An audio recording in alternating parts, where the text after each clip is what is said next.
चुड़ैल समीना परी को बोतल में कैद करके समंदर में फेंक देती है। समीना परी बोतल के अंदर कैद समंदर की लहरों से टकरा रही होती है, लेकिन कुदरत को कुछ और मंजूर होता है। उसी समंदर के किनारे पर अनाया और शेरू खेल रहे होते हैं। तभी अनाया और शेरू उस बोतल को देख लेते हैं जिसमें समीना परी कैद होती है। ये मंजर देखकर दोनों बहुत हैरान हो जाते हैं। अनाया तुरंत बोतल खोलकर समीना परी को आजाद कर देती है। फिर समीना परी अनाया से मदद मांगने लगती है और कहती है, समंदर के बीच हमारा एक बहुत खूबसूरत राज्य था, लेकिन एक दिन एक चुड़ैल ने अपने जादू से हमारा राज्य देख लिया।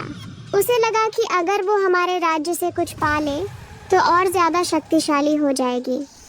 फिर चुड़ैल समंदर के किनारे आई और नाव पर बैठकर कुछ दिनों के सफर के बाद हमारे राज्य के करीब पहुंच गई।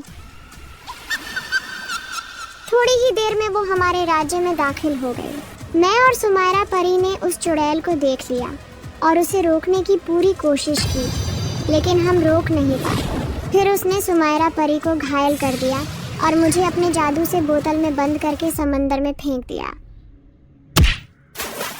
कृपया अनाया हमारी मदद करो। अनाया और शेरू यह सुनकर बहुत हैरान हो जाते हैं और फिर समीना परी को अपने घर ले आते हैं। समीना परी अनाया को बताती है कि चुड़ैल को हराने का सिर्फ एक ही तरीका है, एक जादुई छड़ी जो इस नक्शे के मुताबिक समंदर के बीचों बीच छिपी हुई है। वहाँ एक राक्षस मॉन्स्टर भी है। दूसरी तरफ चुड़ैल के सामने जो भी परी आती है वो उसे खत्म कर देती है और महल की तरफ बढ़ रही होती है। अंदर जाते ही चुड़ैल रानी परी से कहती है, मुझे जादुई लॉकेट दो वरना मैं सब परियों को भस्म कर दूंगी। रानी परी लॉकेट नहीं देती तो चुड़ैल महल में सब परियों को अपने जादू से मार देती है। रानी परी लॉकेट को बचाने के लिए महल से तुरंत निकल जाती है और छत पर जाकर महल से छलांग लगा देती है। नीचे जोर से गिरती है। फिर किरण और इरम परी उसके पास आती हैं और उसे पकड़कर एक छोटे से घर ले जाती है। वहां एक बुजुर्ग औरत रानी परी की मरहम पट्टी करती है। फिर रानी परी जादुई लॉकेट निकालकर किरण परी को देती है और कहती है, तुम ये लॉकेट अनाया तक पहुंचाओ, वो और कोई नहीं मेरी बेटी है। किरण परी यह सुनकर हैरान हो जाती है और कहती है, नी परी, मैं हर हाल में ये लॉकेट अनाया तक पहुंचाऊंगी। फिर लॉकेट लेकर किरण परी निकल पड़ती है। समंदर के किनारे पहुंचकर वो अपनी दोस्त डॉल्फिन को बुलाती है और उसे लॉकेट दे देती है। डॉल्फिन समझ जाती है और तुरंत लॉकेट लेकर अनाया की तरफ तैरने लगती है। दूसरी तरफ अनाया वो नक्शा लेकर जादुई छड़ी पाने के लिए निकल पड़ती है। कुछ देर बाद वो समंदर के किनारे पहुंच जाती है। तभी समंदर से डॉल्फिन बाहर आती है और अनाया को लॉकेट देकर सब कुछ बता देती है।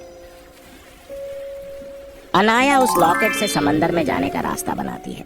लॉकेट पहनकर वो और भी ज्यादा शक्तिशाली हो जाती है। फिर अनाया और शेरू दोनों समंदर के अंदर जाकर एक नई दुनिया देखकर हैरान रह जाते हैं। वहां उन्हें एक एक परी मिलती है जो बताती है कि अगर तुम्हें जादुई छड़ी चाहिए तो तुम्हें एक राक्षस से लड़ना होगा। अनाया और शेरू दोनों आगे बढ़ते हैं और उस जगह पहुंचते हैं जहां एक बड़ा राक्षस छड़ी वाले बॉक्स के पास बैठा होता है। राक्षस अनाया को देखते ही बॉक्स छुपा देता है और उस पर हमला करता है, लेकिन अनाया जादुई लॉकेट से उस पर हमला करती है। राक्षस बॉक्स लेकर भागता है, लेकिन अनाया अपने जादू से उसे हरा देती है। बॉक्स खोलते ही अनाया जादुई छड़ी निकालती है और भी ज्यादा शक्तिशाली हो जाती है। छड़ी लेकर अनाया और शेरू वापस ऊपर आ जाते हैं। एक छोटी सी नाव पर बैठकर अनाया, शेरू और समीना परी राज्य की तरफ निकल पड़ते हैं। कुछ देर बाद वो किनारे तक पहुंच जाते हैं। रास्ते में उन्हें कुछ परियां जंगल में कैद दिखती हैं, जिन्हें अनाया जादू से आजाद कर देती है। आगे बढ़ते हुए कुछ और जानवर भी मिलते हैं जिन्हें चुड़ैल ने कैद किया होता है। अनाया सबको आजाद कर देती है। फिर अनाया उस घर तक पहुंचती है जहां रानी परी होती है। अंदर जाते ही रानी परी अनाया को देखकर बहुत खुश होती है और उसे जोर से गले लगा लेती है।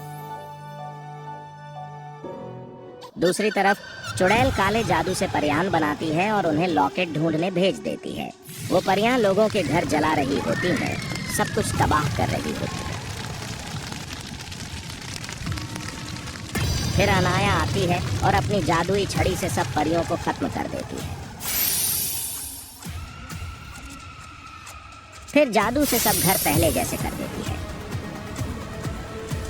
फिर अनाया महल के अंदर जाती है जहां चुड़ैल जादू कर रही होती है। अनाया उस जादू को रोकती है।